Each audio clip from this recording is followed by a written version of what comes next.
One. Hi. You're watching and listening to Sipping Off the Cuff on Tequila Aficionado Media, all of our channels and networks. I'm Mike Morales here in Southern California. That guy out there is Jay Silverman in Tempe, Arizona. Jay, and I have been working our way through the little details. Prolijo. This is a mezcal. And Jay, show him your bottle because I'm kind of jealous. I got bottle envy because Jay got the full bottles. Um, to be fair, Jason got his first like New Year's Eve, 2020. First moment of 2021 when I came in the house that night, there was a box waiting, so I figured that's a great sign. Good year, so makes me happier than a bottle of mezcal. Yeah, no kidding. We have been beside ourselves with the quality of the Espadin expression. The Tobola was superb. I haven't had a Madrecuishe in a long time, and I'm looking forward to this because if it's anywhere close to the quality that we've had already, wow, man. Um, this is a Madrecuishe. It is a Karwinski for those of you who are agave freaks and nuts and Scorecards at home. yeah, for those of you with the scorecards at home. And before we give you all the stats and stories, we are going to taste it first. Then we'll tell you all the ins and outs and where this is coming from and where you can find it. You know, we don't even have a price point on any of these, do we? Not yet. I mean, to me, the market, the brand is still new to the market. I haven't seen it around, and I've seen some nice collections of mezcal, so I haven't seen it around too much. But Madrecuishes generally run anywhere from 80, 90 to on up. Oh yeah, If you can yeah. find it for less than $100, you're doing well.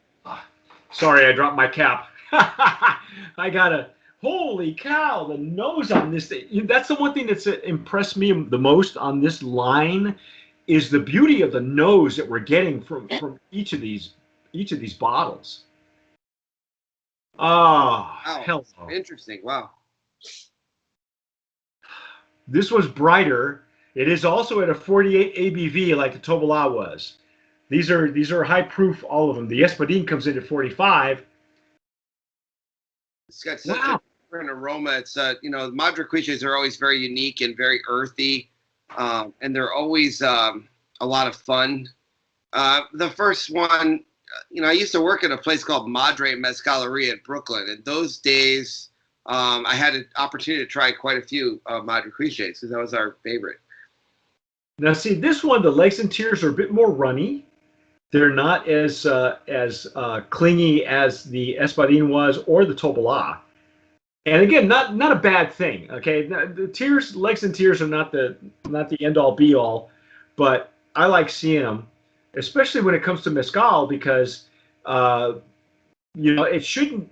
Mezcal legs and tears shouldn't really react or behave like a tequila because of the processing. If it's processed as an artisanal product, then everything should look natural, and that includes legs and tears for me.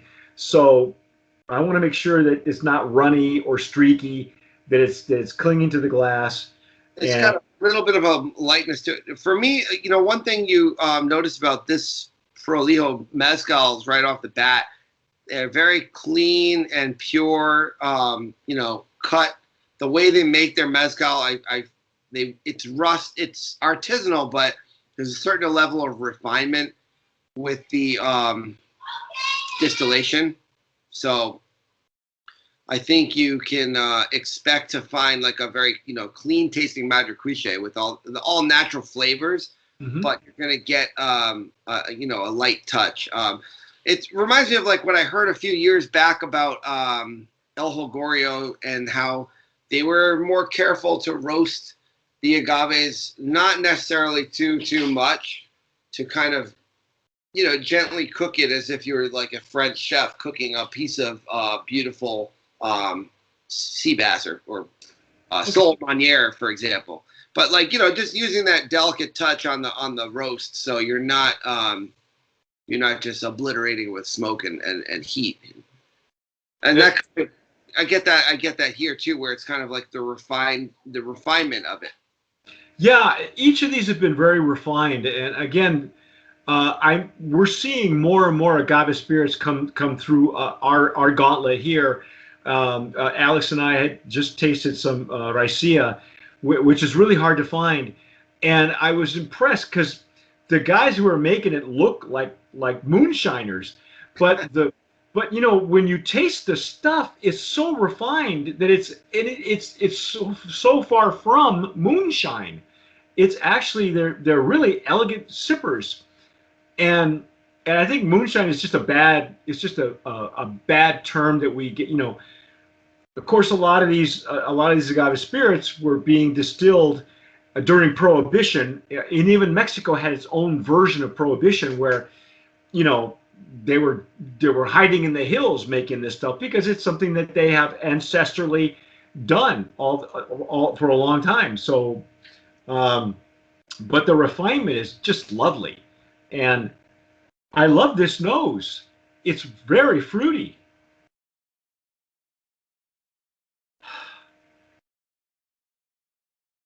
Wow. Now, for those of you who don't know much about a Karwinski, I should probably come down and read some of this information. The Madrecuishe, this Mezcalero is Oscar Ramirez Santiago. It's also from Etla, Oaxaca, and these plants tend to grow anywhere from 9 to 12 years.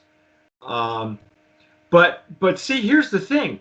I got more of the quote unquote wood notes and hard fibrous notes on the Espadín, and I'm not getting those on the older, larger plants Tobola is a bit smaller, but this Karwinski's, they grow pretty long and pretty big. And this was just really bright again. Yeah, I mean, it's elegant. It's got a nice lightness to it, I think.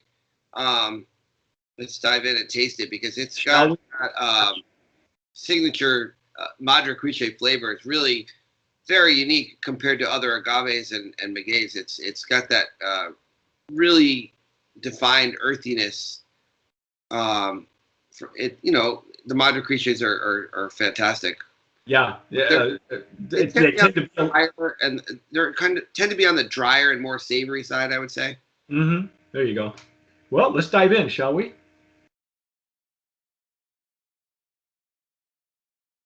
Ooh.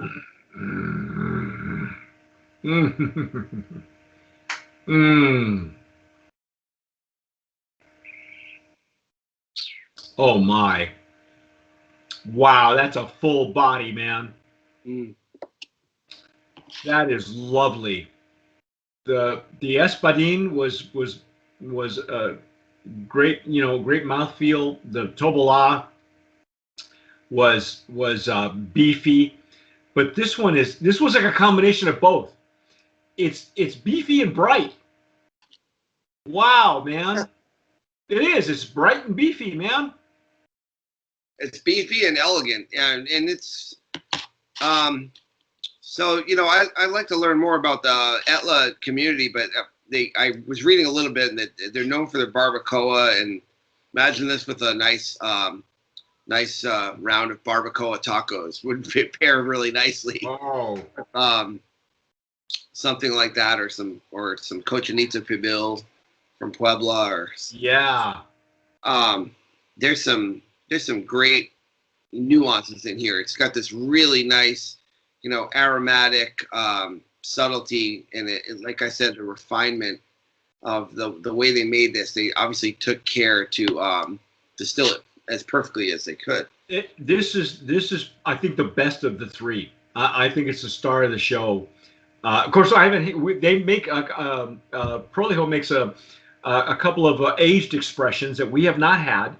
Hopefully, we'll be able to get those sooner than later. But wow, the mouth, great structure on the palate, and what I like for me is that the brightness comes on the intake.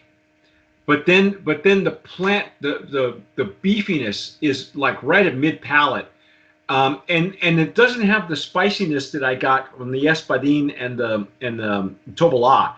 There's minimal spiciness, and it's almost all plant. Mm-hmm. And here's the thing: no smoke at a higher ABV. I'm not getting any alcohol, and I like the finish on this one. This one has a much longer finish. It does. It does. You're right. It's got a delicious finish. It's really refined, really well made. It's special. You know, it's hard to make a good Madrecuishe.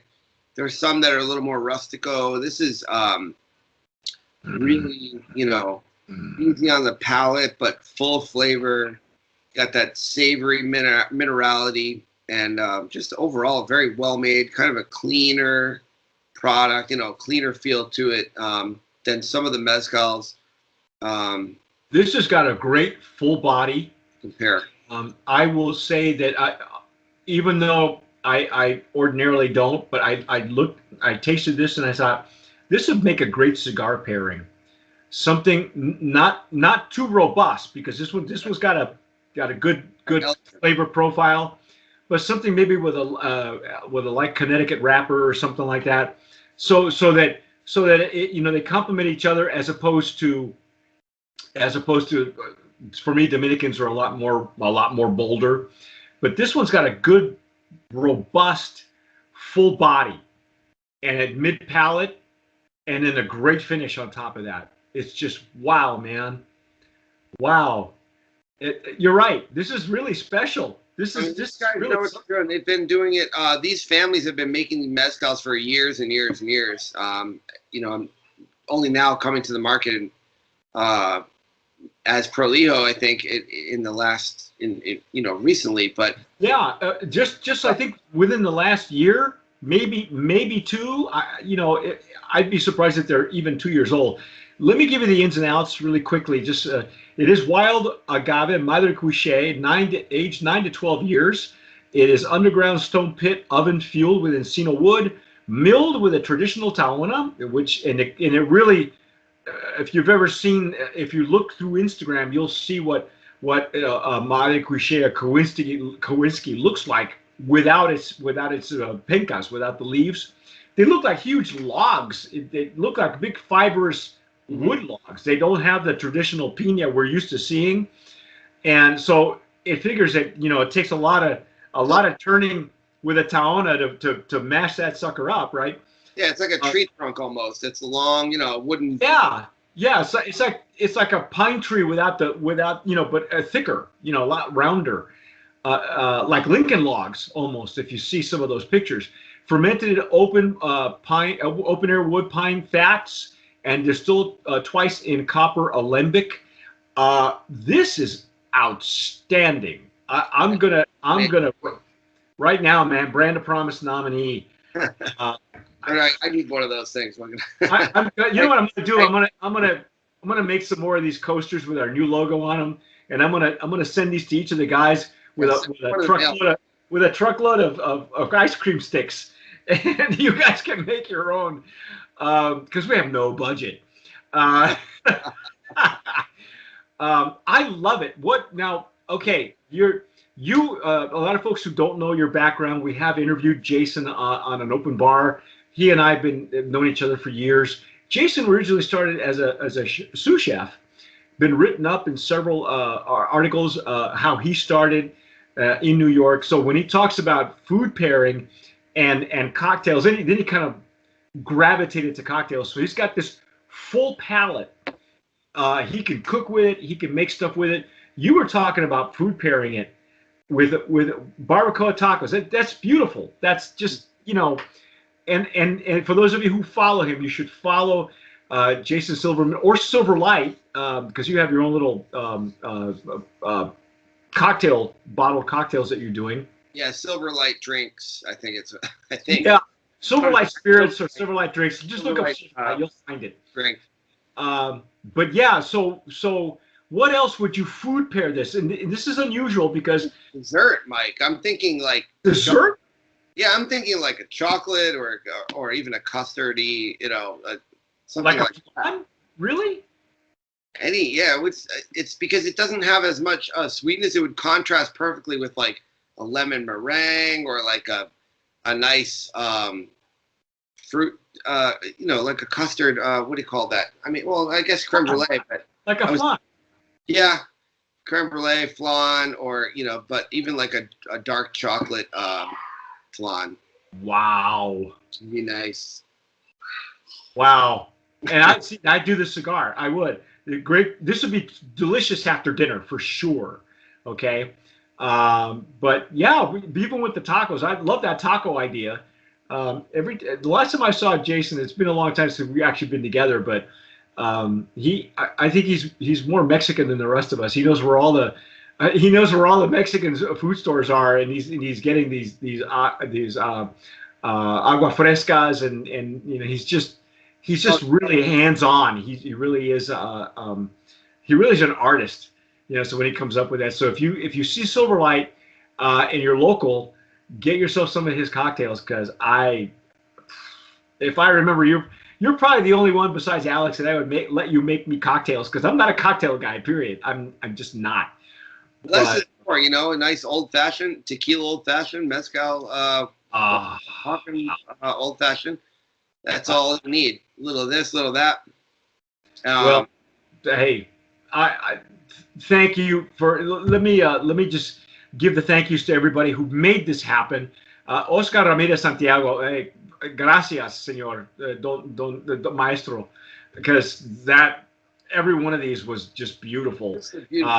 Mezcal, yeah. Yeah, the company that made this happen, and I will, Katie Reichelt, I hope I'm pronouncing that correctly, and Juan Pena, and the name of the company is Spirits Consulting. They are watch out for this mezcal, because it's gonna take you by storm. Okay, to quote a favorite slogan.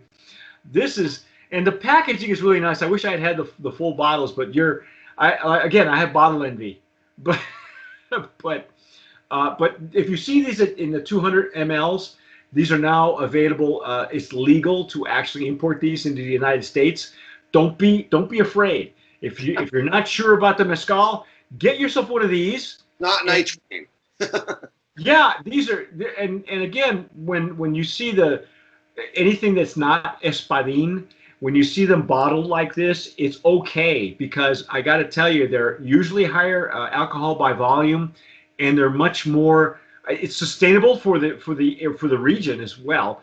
But the other thing is, it's much more satisfying. So you're not going to need a whole lot to get that satisfaction that maybe you're not getting with whatever you folks are drinking now. But love it. Brand of Promise nominee in this category. That's our take on hopefully we'll get the rest of the line sooner than later. But that's our take on Prolijo. My name is Mike Morales. I'm in Southern California. That gentleman out there is Jay Silverman, Tempe, Arizona.